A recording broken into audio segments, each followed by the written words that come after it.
Life is full of mysteries, perhaps none more compelling than those that lie within the confines of the human mind.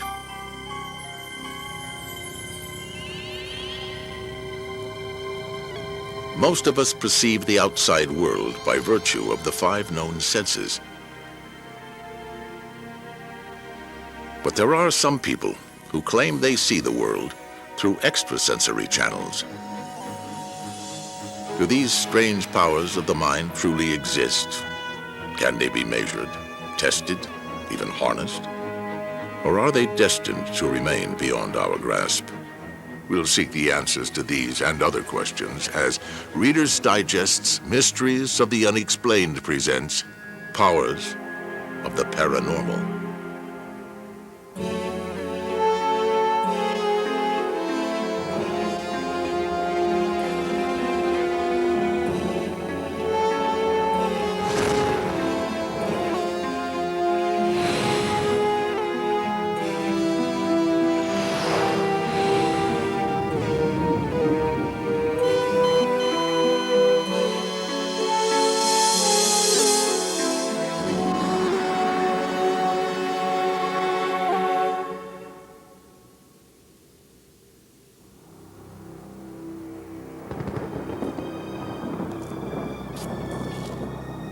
In the middle of the night in the year 1700, the city fathers of a small French town went grave robbing. They intended to steal from the tomb of one Michel de Nostradam, better known as the prophet Nostradamus. According to legend, a document containing the secret to his extraordinary powers was buried with him in 1566. But Nostradamus himself had warned against disturbing his eternal sleep. The man who opens the tomb when it is found and who does not close it at once, evil will come to him that no one will be able to prove. A medallion is discovered. Inexplicably, it is engraved with the present date, the year 1700. 134 years earlier, Nostradamus had foreseen this, the moment of his desecration. Horrified, the robbers leave the prophet to his peace.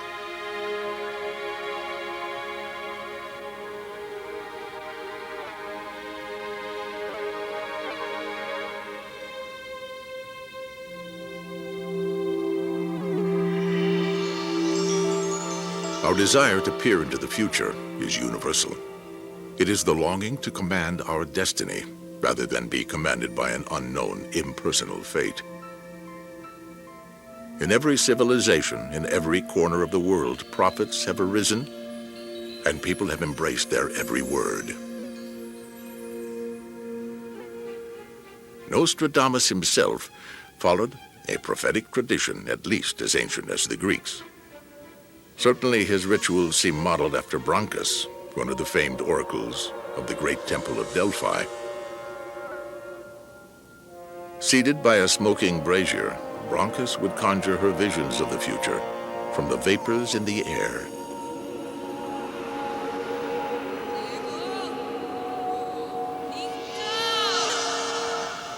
But by the time of Nostradamus, those engaged in fortune-telling were thought blasphemous and malign.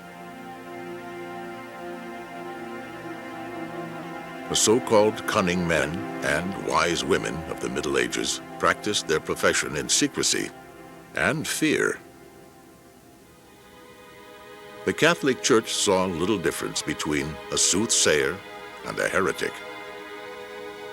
Indeed, the Inquisition doled out a similar fate to both. Prophets were arrested and burned at the stake.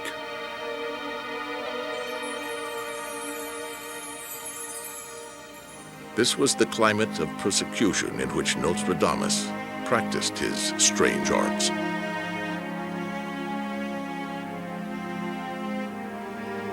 Indeed, his interest in magic, his ecstatic trances, his writings and predictions all might have doomed a lesser man.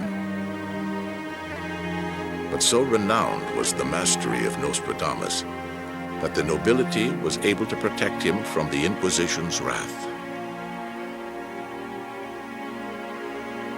Nostradamus walked a tightrope between religious correctness of the 16th century and getting himself burned at the stake. He died in his bed, so he was a success at not upsetting the church authorities too much. But you've got to understand, in the 16th century, it was not so much that you were performing heresies, but if you were indiscreet about it. Over 36,000 words of prophecy flowed from his pen. His epic work, The Centuries, holds more than 900 predictions about the future of the world. Nostradamus lived to see some of his prophecies fulfilled. The most famous concerned the death of the reigning monarch of France, Henry II. In 1556, he forewarned the king that he would be killed in a joust. The prophecy described in detail what happened. This is what it said. The young lion and the old lion will meet and ritualize combat on the field of honor. And then he says, he shall have his eyes pierced through the golden cage. Despite the warning, Henry entered a joust. His opponent's lance shattered as they clashed. The splintered shaft penetrated the golden visor of the king. 10 days later, he died. Nostradamus's prophecies are couched in 4-lined rhymed verses called quatrains. Written in an obscure and cryptic style, sprinkled with Hebrew, Latin, and Portuguese words, they are difficult to interpret.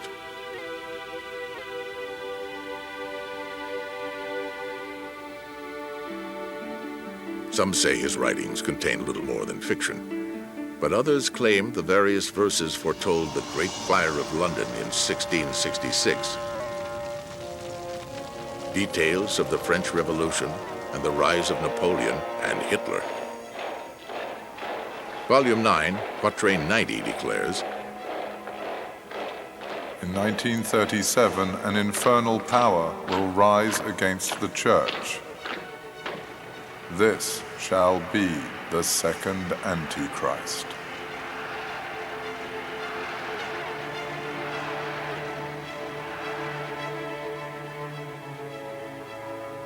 The chilling accuracy of his predictions have ensured Nostradamus his place in history.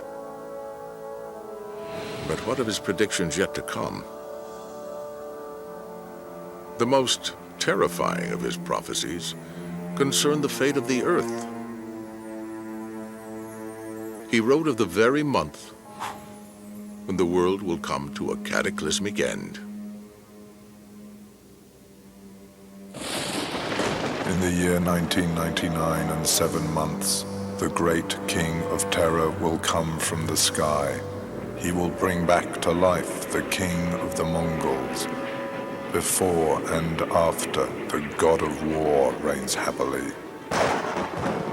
If Nostradamus proves as accurate with this prediction as he was with others, we are standing at the threshold of the end of time.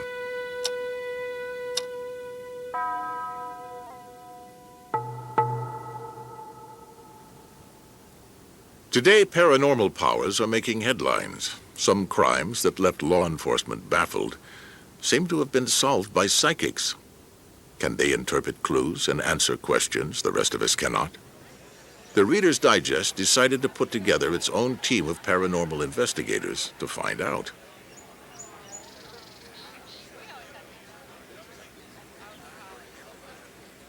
Sometimes you have to use alternative methods of investigation to point you in the right direction.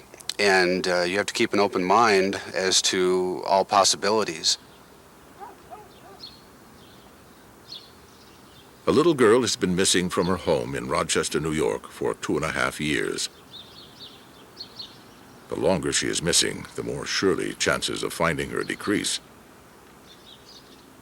Time is running out. We hired Nancy Meyer, a native of Pittsburgh, Pennsylvania. She has helped solve more than 250 police investigations, all over the United States. She claims a success rate of 90%. Jim Wright has worked with Nancy Meyer before. The important thing about working with Nancy was that she knew nothing about the case, and there were several instances where we had her on the scene of the crime that she was able to tell us specific details about the case that she would have no way of knowing. And also, she had done some work for us in the way of sketches of suspects and a murder weapon and so forth that we were able later to link up with some suspects.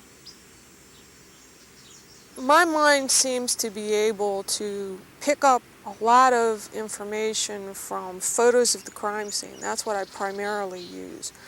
Or if it's a missing person, I use photos, handwriting samples, maps to try, and then all of a sudden I'll lock in on some part of the situation that will tell me, this is what happened.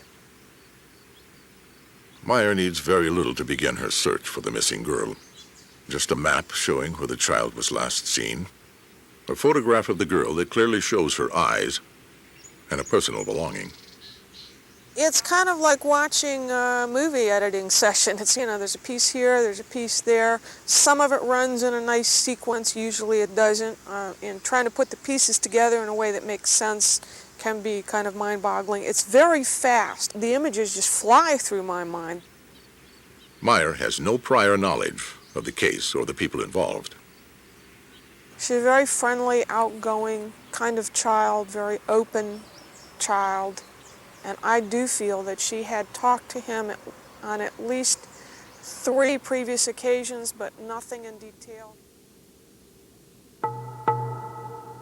There's gonna be a 6-6 beast, and this beast is gonna be the last empire that ruled Jerusalem. Down through the centuries, the mantle of prophecy has been worn by countless men and women. A power claimed by many, it is a gift received by few. In our present century, those with an enduring reputation for prophecy are rare indeed.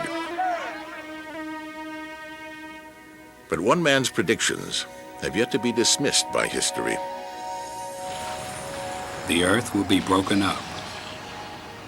The upper portion of Europe will be changed as in the twinkling of an eye.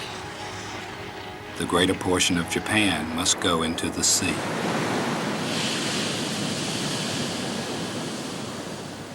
His name is Edgar Cayce, an ordinary man, possessed by extraordinary abilities. Born in rural Kentucky in 1877, Cayce was a below-average student. Even his parents despaired at his inability to learn.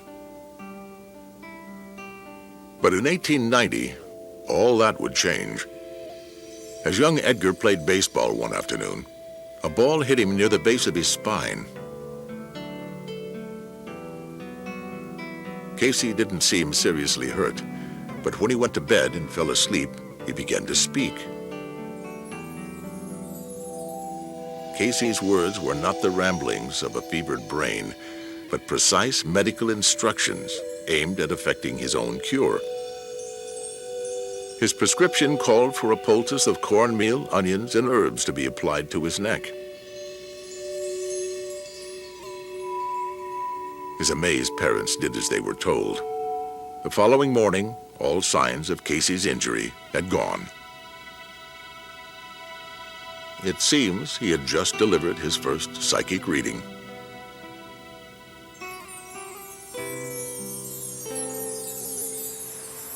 By the time he was in his 30s, Cayce was regularly dictating medical treatments and prophecies.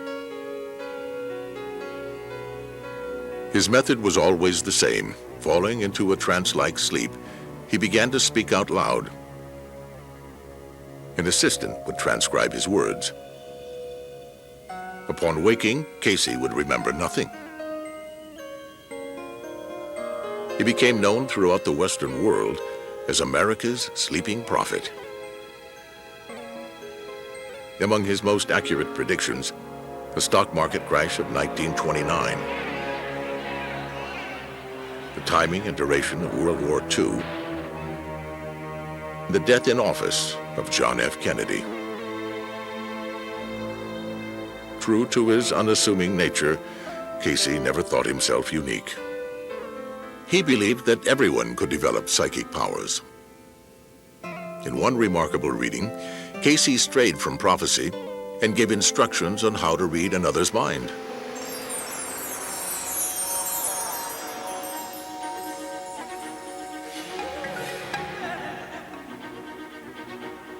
First, begin between selves. Set a definite time, and each at that moment put down what the other is doing.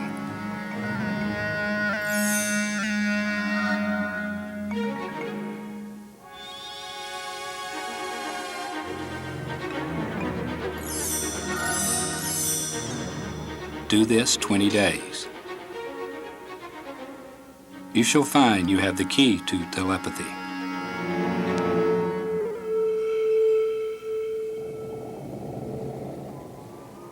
But if telepathy still seems beyond our grasp, can we emulate Casey by harnessing other powers?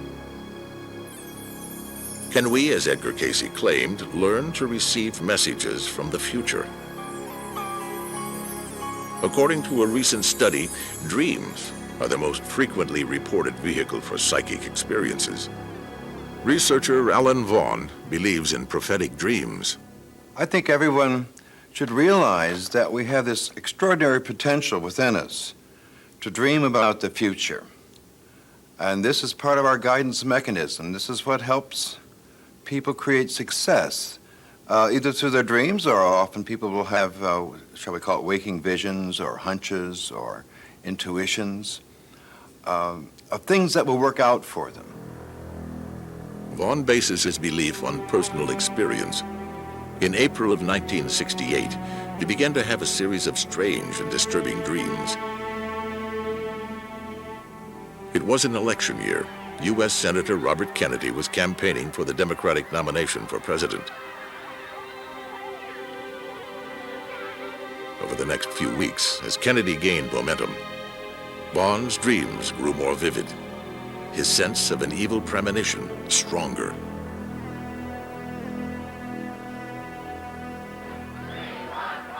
The campaign was now in high gear. As the crucial California primary approached, Bobby Kennedy was looking good in the polls.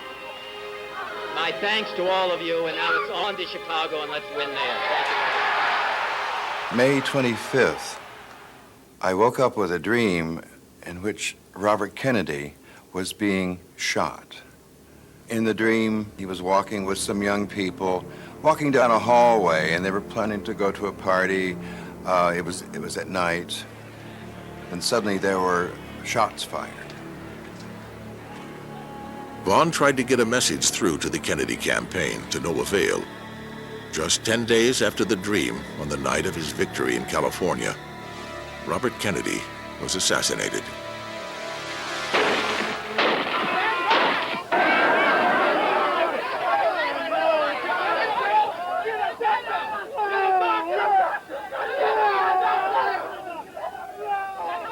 On June the 5th, when I heard the news that Robert Kennedy had been shot, it was the most horrible feeling I've ever had in my life. It was like I was guilty. It was my fault because I had not been successful in warning him. But as the news came in, I was able to compare it with the dreams, and there were a dozen points of correspondence. From a parapsychological point of view, this was really good evidence. Could this tragedy have been averted? Might a better understanding of the hidden workings of the mind give us the power to shape destiny and fate? For the last 70 years, an American research institute has sought to answer questions such as these. The Rhine Institute of Parapsychology is in Durham, North Carolina. Its director is Dr. Richard Broughton. He's convinced that there is a scientific basis for prophecy and other extrasensory powers. My feeling is that if ESP is a human ability, then by definition, we all have it to some degree. You know, we all have intelligence of some degree, but we all can't, get PhDs.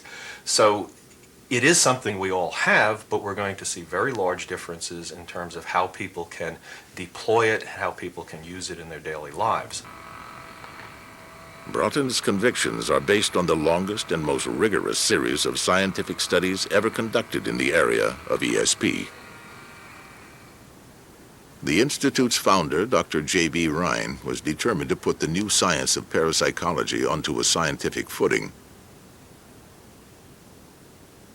To test the psychic ability of his subjects, Rhine used a specially designed deck of cards called Zener cards. The symbols on the cards were selected because they were easy to remember and of roughly equal visual weight. Carefully shielded from the tester, Rhine's subjects were asked to state the precise sequence in which the cards had been drawn from the pack. His star pupil was Hubert Pierce.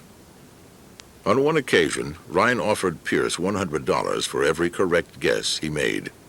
He successfully predicted a 25-card sequence and pocketed $2,500, defeating odds of about 300 trillion to 1. By the 1970s, Zener cards were no longer used to measure the mind's influence on chance events. Computers had replaced them. Meanwhile, Rhine turned his attention to remote viewing, the ability to visualize an object or event from far away. Remote viewing is just a different name for extrasensory perception, but when it's directed at distant locations. But it's a kind of ESP where there's a sort of general free response on the part of the subject to describe whatever he or she is seeing. We all have the ability to imagine pictures in our minds, but remote viewers can visualize reality.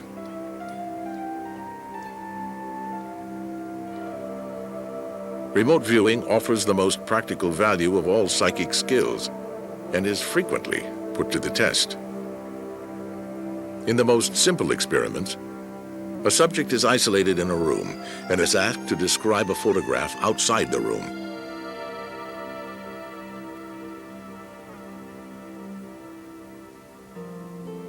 Despite having never seen the photograph, the remote viewer then tries to visualize the image in his mind.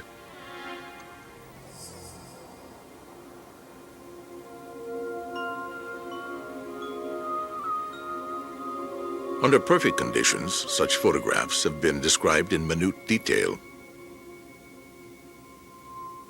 But some people claim they can bring these mental images into focus under almost any circumstances. Tradition that equates to it. Joe McMonigle, the most renowned remote viewer in the United States, believes he can remote view on demand. A class of students at the Rhine Institute will watch McMonigle as he demonstrates his skill. A computer has randomly selected the target image from a library of hundreds. It has been sealed in an envelope and placed in a separate room. Generally, when I begin a remote view, I'm looking at the fragmentary or bits and pieces that are coming in very rapidly and trying to create some picture out of that. These first elements come in very fragmented form. They come in symbology a lot of times. Like one of the things I'm getting is this sort of symbol. That doesn't actually represent anything, but what it does mean is it's probably a reflective surface of some kind. McMonigle uses a kind of visual shorthand to describe the images he sees in his mind. He visualizes elements of the photograph by broad characteristics, like shape, color, and size. With a major fall off or drop. The important thing about this consolidation is not to assume that the reflection is water or that this drop off is a waterfall or anything like that. You don't want to make any of those assumptions. Most psychics experience a similar jumble of images when attempting to remote view. Putting the pieces together can be difficult. McMonigle's completed vision describes an image with a shadowed area in the upper right, some structures on the left side,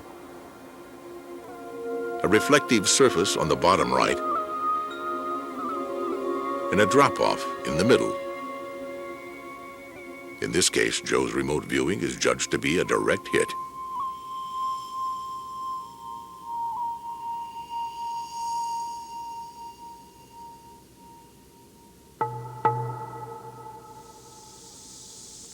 We were so impressed by McMonagle's remote viewing skills that we asked him to join the Reader's Digest investigative team. Joe McMonagle's experience as a psychic investigator includes 25 criminal cases. He claims his crime-solving record is 60% successful.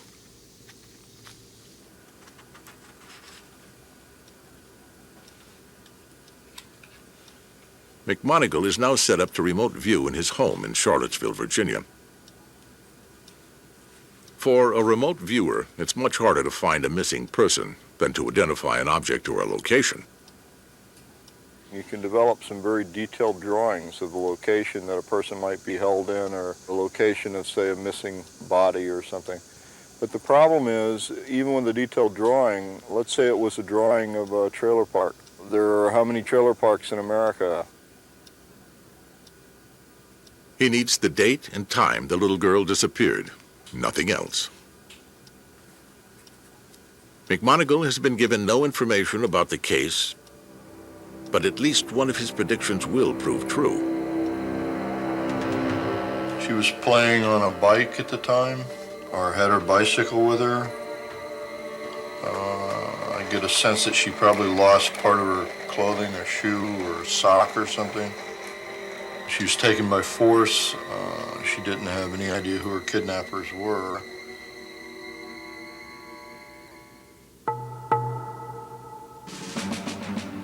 One more facet of Joe McMonagle's biography must be mentioned. He's a graduate of the most remarkable program in the history of American espionage. Joe was a remote viewer for the CIA. Mr. Joseph McMonagle received a Legion of Merit Award, which was given in part for providing invaluable information with a novel intelligence gathering technique, which was briefed at the highest levels of the executive and congressional branches of our government. In the throes of the Cold War, the CIA received alarming information that the Soviet Union was turning to parapsychology as a source of exotic espionage.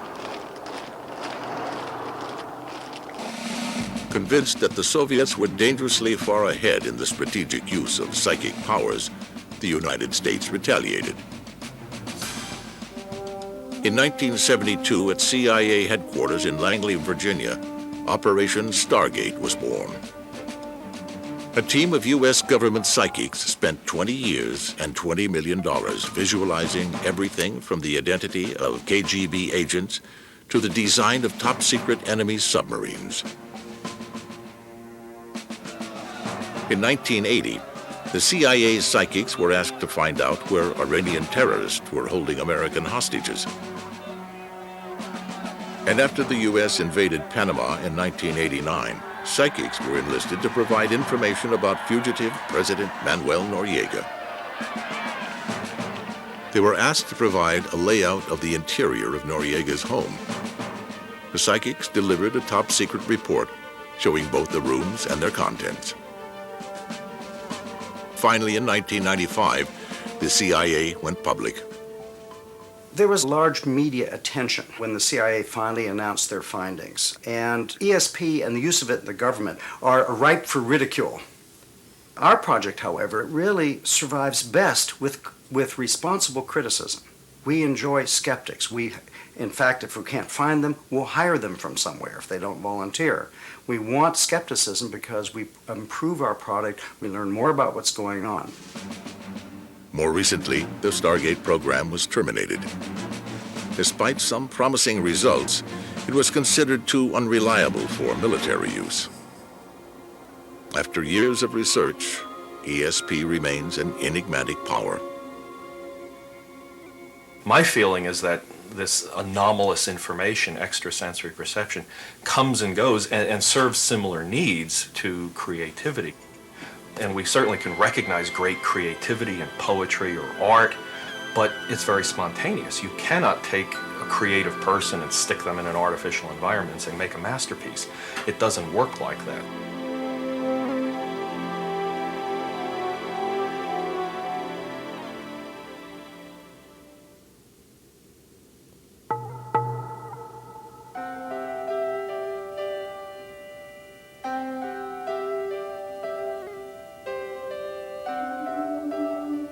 The story behind our psychic investigation is a tragic one. Judy Gifford is suffering the pain of an experience that is every parent's nightmare.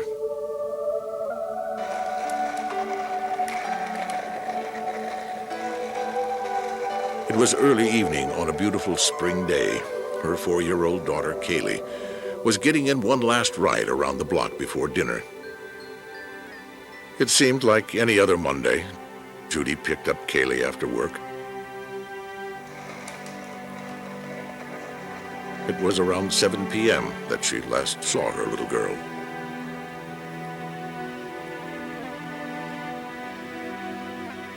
As the clock keeps ticking, Judy is desperate to find Kaylee. She's open to using psychic detectives to help. Maybe they can see something that somebody inside is not being able to see, like the forest through the trees kind of scenario. Maybe our police department are looking at things and not being able to see the answer. Maybe an outsider can come in and see something that they can't. All over metropolitan Rochester, on the southern shore of Lake Ontario, Kaylee's photograph has been distributed. Her smiling face is everywhere. You know what it feels as though someone rips your heart out while it's still beating in their hand. Because that's what I felt like. Someone just stole my life, which is my child.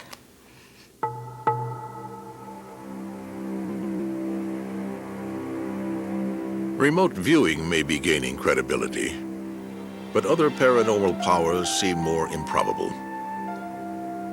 And psychokinesis, the ability to move objects with the power of the mind, may deserve our skepticism.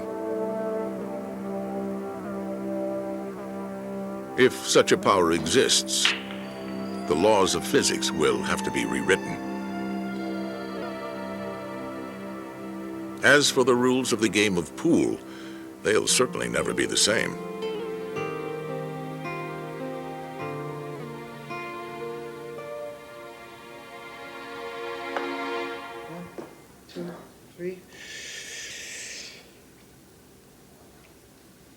One person who achieved fame overnight with his supposed psychokinetic talents was Uri Geller. 5 degrees, that moves. What are you saying to yourself? I'm saying now bend. The controversial Israeli claims to have been employing paranormal powers since he first bent a soup spoon at the age of 4. I sort of reserve judgment about Mr. Geller and his spoon bending. I've never worked with him. It's the kind of thing where scientists generally like to stay out of the stage magician's craft, because stage magicians will always have the better of scientists, no matter how well trained they may be. Yes, look, it's becoming there. Geller has been widely accused of fraud. Critics say he weakens the metal he claims to bend beforehand, or distracts the audience's attention, giving him time to switch one spoon for another. Touch it. There's absolutely no heat. Is that solid silver, Lord Bar? Yeah, made by Garage in London. Among the skeptics is Richard Wiseman, an expert on the art of deception. He makes his living uncovering psychic fraud. Often psychics are very opportunistic. They'll walk into a situation not quite knowing what they're going to do. They'll look around, they'll exploit the moments when everyone's attention drops, or suddenly everyone's looking in a particular direction. Perhaps they'll tweak a spoon and leave it on the table bent, and then 10 minutes later say, hold on, I'm concentrating on bending a spoon, can anyone see one that's bent? That sort of thing. But here in Paris, we found a man who claims genuine psychokinetic powers. We decided to put him to the test. His name is Jean-Pierre Girard. In the 1970s, he rode the coattails of Uri Geller's fame, baffling audiences with his alleged ability to move solid objects with the power of his mind.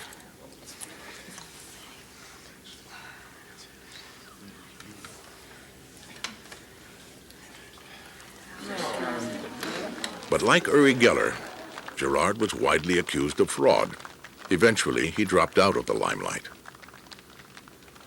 Demonstrations are often too flashy and done without scientific supervision. I rarely do demonstrations for the media. For the last 20 years, I've been doing mainly experiments in laboratories in a strictly controlled scientific environment. Je vais simplement demander à Jean-Pierre Girard de se laver les mains très consciencieusement. Today, Girard has agreed to demonstrate his abilities under one condition, that a properly controlled testing environment be provided. A French magician named Ranqui is Girard's monitor. He is president of a French association that is often called upon to investigate claims of paranormal occurrences.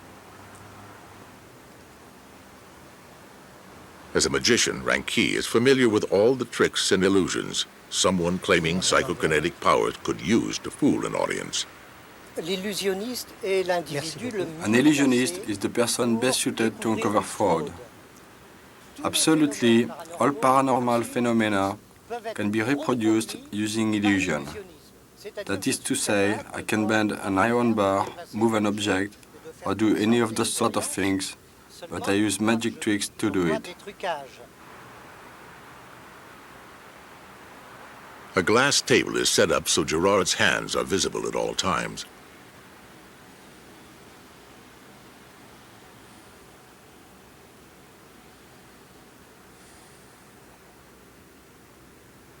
Ranqui has personally chosen and closely inspected the metal bars Girard will try to bend. Each is labeled with a different number to prevent Girard from switching bars during the demonstration. The 10 bars are made from a non-magnetic metal alloy. They are 10 millimeters in diameter and 25 centimeters in length.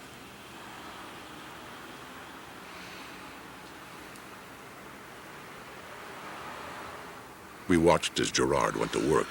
Approximately 10 minutes into the demonstration, the metal bar he held began to bend.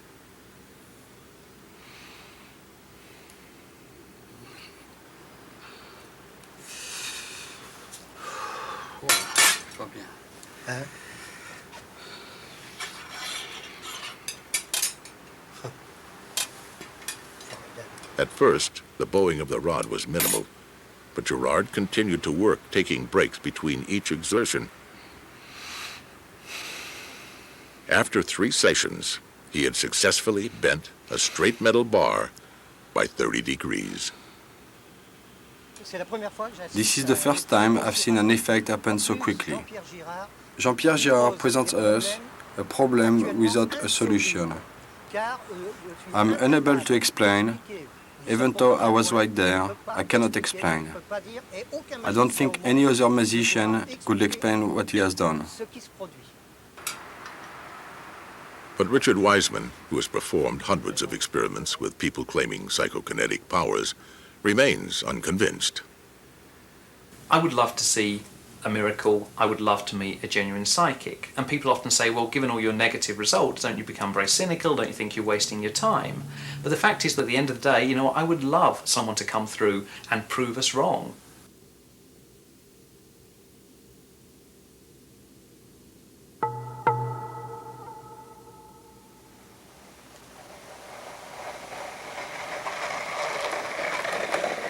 As our psychic investigation continues, 2 competing visions emerge.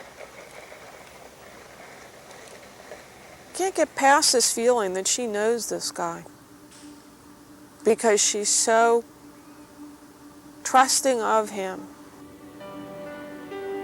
I have the feeling that he took her in a mid-sized car. I get the feeling that it was a Buick LeSabre and it was kind of a metallic blue. The van that was used in the kidnapping was sort of an off-white with gold markings or stripes, and it was stolen. He has sedated her in some way. I would think logically chloroform, but I don't smell that, so it's something else. But he's knocked her out. I have the van departing the area by accessing a 4-lane interstate road, and that was essentially going south. He's heading south on 490, And he goes about 5.5 to 6 miles, and he bears off an exit to the right. Really didn't take her with the intent of keeping her. She was delivered somewhere else. He sexually assaulted this child, and in the process of doing that, she was asphyxiated. I have a sense that she's still alive.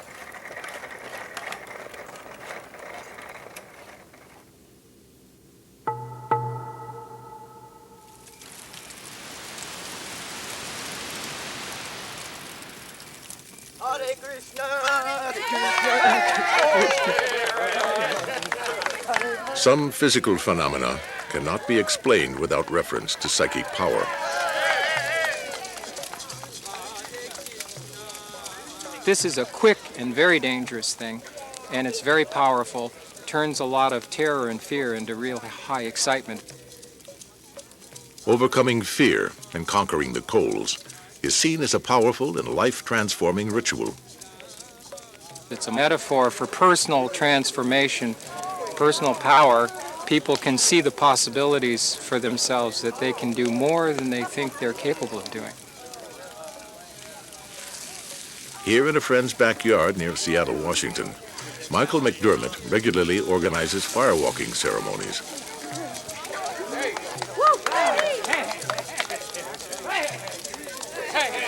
Firewalking has been adopted by several New Age groups. It's also used as a motivational tool in self-help seminars. I tell people to pay attention to their intention, because we create everything in our lives from what our intention is. If we're clear on that intention, then we can create what we want to create, if we know what it is we want. McDermott is absolutely focused when he firewalks. Everything but the fire disappears. It's a state of mind that parallels the trance states found in many cultures. There's Hindu and Tibetan Buddhist firewalkers, and also the Native American traditions. Of course, there are examples even of firewalking in the Bible. The very fact that some people apparently are able to go through the ceremonies and not suffer harm gives us the exciting possibility that whatever this capacity, whatever this potential is, it lies within all of us. While there are many modern examples of trance-induced states, they pale by comparison with the altered states of consciousness seen in traditional cultures. Trance states, whether for prophecy, healing, or mind over matter, seem to be a universal feature of psychic power.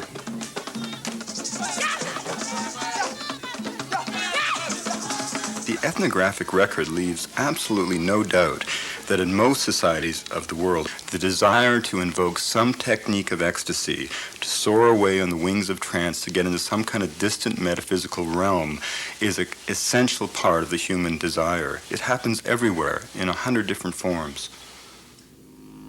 The desire for such transcendence seems strongest in the East. In the Himalayan lands of India, Tibet, Nepal, and Bhutan, people have long practiced the ancient techniques of yoga and meditation. Indian holy men, also known as sadhus, may spend years in quiet contemplation.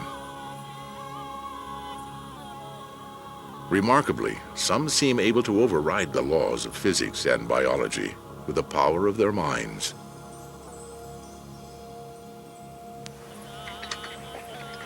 To explore the mysterious powers of the meditating mind, a Harvard University medical team undertook a series of expeditions into northern India in the 1980s. The expedition leader was cardiologist Dr. Herbert Benson. Benson's team came well prepared. They wanted to ensure that any phenomena they witnessed could be scientifically validated. Their equipment allowed for accurate measurements of stress levels, heart rate, and body temperature. With the blessings of the Dalai Lama, Dr. Benson became the first Westerner to study the previously secret rituals of Tumo Yoga. We went to the experts Tibetan monks who were in legend allegedly able to dry icy wet sheets on their naked bodies, to melt snow around them, to do competitions. Those who melted the greatest amount of snow would win the competition. In an unheated chamber of a monastery with snow on the ground outside, the monks began their meditation. Wrapping their near-naked bodies in soaking wet sheets, they seek to invoke a spiritual heat against the freezing cold. First, they bring themselves into a quiet state of meditation.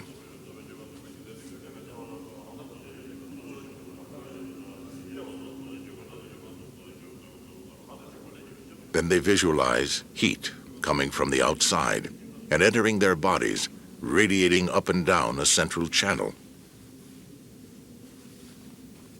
For the monks, this heat is a spiritual energy that burns away the defilements of improper thinking. The natural response of the human body to extreme cold is uncontrollable shivering. Yet the monks do not shiver. In fact, within 5 minutes, the monks are generating so much body heat that the sheets begin to steam. Dr. Benson has discovered these monks can raise their body temperature at will by as much as 17 degrees. Within a half hour, the sheets are completely dry. Well, this is a perfect example of a mind-body effect that we would think would previously be impossible, that through thoughts, the body could generate enough heat to actually dry icy wet sheets on your naked body in 40-degree Fahrenheit temperatures. It's remarkable. On one occasion, Benson's team hiked to an exposed ledge at 19,000 feet. They observed a group of monks spend the night in sub-zero temperatures with only thin shawls for protection. Their mastery of Tummo Yoga allowed them to survive unharmed. The monks provide absolute proof of the mind's ability to control the body. But how does it work? Back at Harvard University's Mind-Body Institute, Dr. Benson and his researchers are able to secure precise measurements of the physiological effects of meditation.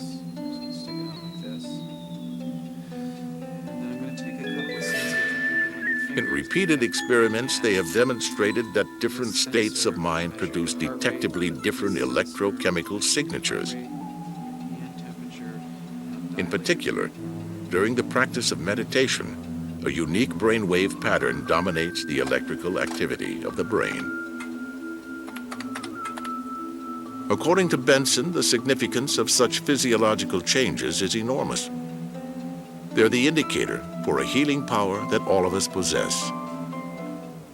What we now know is that if you think in a certain way, your metabolism will decrease, your blood pressure will decrease, there's decreased heart rate, decreased rate of breathing, and feelings of peace and tranquility. There is nothing new about what we're talking, whether it be repetitive prayer, a rosary in Catholicism, davening in Judaism, centering prayer in Protestantism, or yoga, or meditation. They all evoke the same physiologic changes.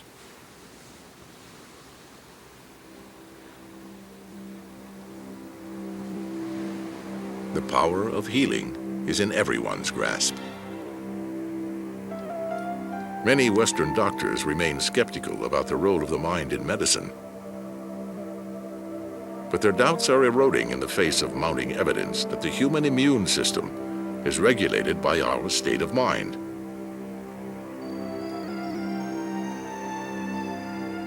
The body's healing system is far more powerful and complex than we ever dared imagine. The mind has many ways to influence the body.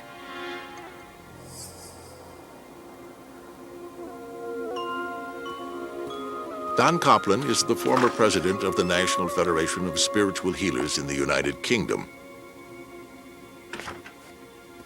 Spiritual healers believe they can assist the body's own recuperative efforts and help return a patient to good health. I'm acting as a channel for a healing energy which we believe comes from a divine source, and channeling that energy to Eileen for the restoration of her energy system so that we can try and fight this problem that she's got, this deep problem. Just quiet yourself down as usual. Yeah. Don't have anything crossed. Just think of something peaceful in your mind. Eileen was diagnosed with liver cancer in December. Doctors gave her 3 months to live. She began chemotherapy with little hope of recovery. 2 months later, out of desperation, Eileen went to see Don Copland. She continued chemotherapy. I suppose I was skeptic, not knowing quite what went on, and basically I think I was so petrified of dying, having been told that I'd got months to live, and I was really, really frightened of that. And Don talking to me each and every week has taken the fear away. Once Eileen is relaxed, Copland goes over her body with his hands, pausing on areas where the ailment originates. He says he's transferring healing energy into her body. This thermal imaging camera shows heat variation. White signifies the warmest areas. Red, yellow, green, and blue indicate progressively cooler temperatures. I feel a heat, and when he does hands on my stomach, I mean, I really feel then as if I'm on fire. I'm very, very fortunate that someone upstairs has selected me to be a channel, to be able to do this. And over the last 20 years, many hundreds of people have been very glad of that facility. After only 4 months of healing sessions with Copland, Eileen's tumor had shrunk so much that she ceased chemotherapy. As of today, Eileen's cancer has been in remission for a year. Her doctor requires only occasional visits.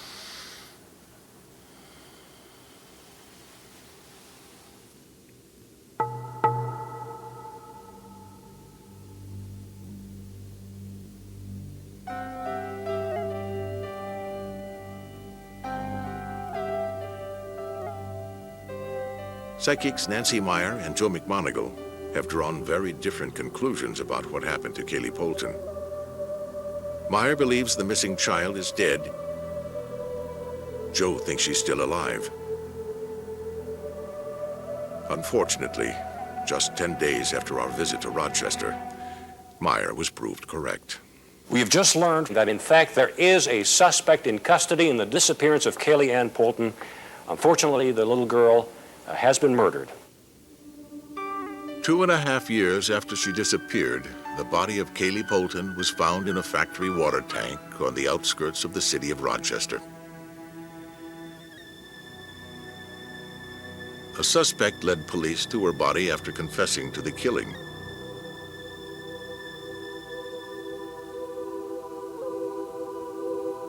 The suspect in custody lived in Kaylee's apartment complex, and she knew him. She was not afraid of him, not wary of him at all. So he must have been either living in her immediate area or was hanging out in that area for several weeks prior to this abduction.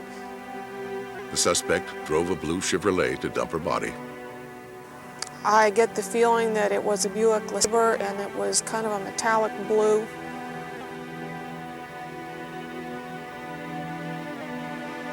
Kaylee Polton was strangled to death.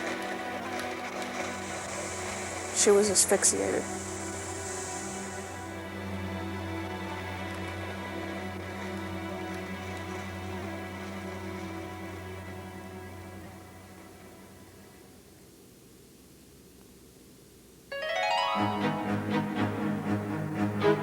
The evidence for paranormal powers is compelling.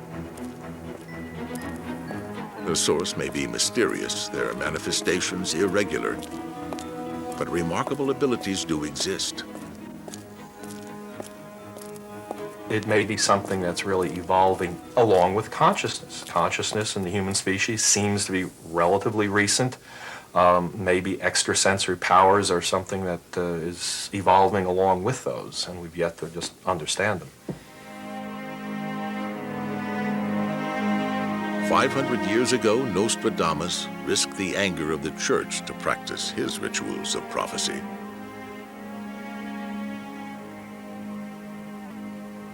Today, the psychic abilities of Joe McMoneagle have received the sanction of the CIA. A dramatic shift in attitudes has certainly occurred, but perhaps a more fundamental transformation is also taking place. The evolution of the paranormal powers of our minds.